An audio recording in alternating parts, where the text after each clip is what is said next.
pray until something happens. So kung nakakay pangayoon sa Ginoo, ayaw og undang sa pag-ampo hangtod nga dili ihatag sa Ginoo ang imuhang gipangamuyo. Kay bisag asa nato tan-awon na area, pag dili gyud, kanang bisag unsa pa nimo katig-a ug bisan unsa pa nimo ka kanang hisitan na mohatag sa nangayo sa imuha, hantod nga dili siya muundang sa imo, mapugos ka sa paghatag. Diba? Ka-remember mo atong parable ni Jesus Christ? Kalimut lang ko sa verse and chapter and books. Yang amigo nanuktok anang tunga sa gabi. Best friends silang duha. Ingon ni Jesus Christ, nanuktok og nangayo og tabang. Sige tuktok, natulog naman itong yung amigo, nakamata. So ingon ang yung amigo, dili ko mo abli nimo tungod kay amigo ta.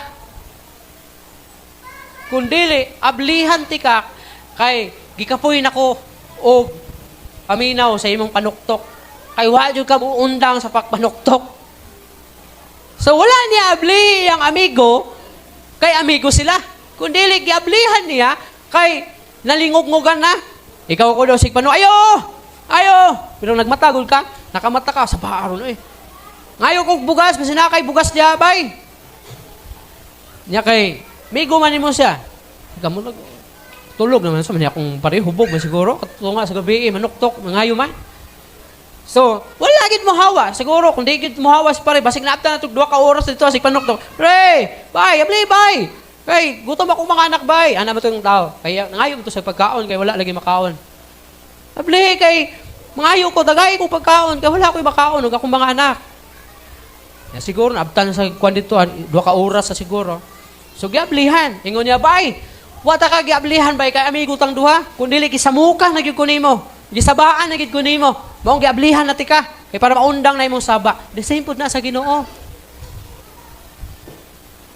Hangtod nga dili ka muundang sa pagpangamuyo sa Ginoo, ihatag ginasa sa Ginoo sa imuha. Madugay o sa madali, ihatag sa Ginoo sa imuha. Labi na kay Dios siya nga manggihatagon. Sometimes madali lang siguro, tungod kay naapoy ayuson dapat sa imong kinabuhi. Mong gidelay siya sa Ginoo. Naapoy uban nga dali ra kay ihatag sa Ginoo sa imuha kay nakita pud siguro sa Ginoo nga angayan ka o dapat lang gid nga ihatag sa imuha. Pero kanang gidugay-dugay ka, gilangan-langan ka, ay nabasula ang Ginoo. Dapat hinuklugan nimo yung pagagulingon.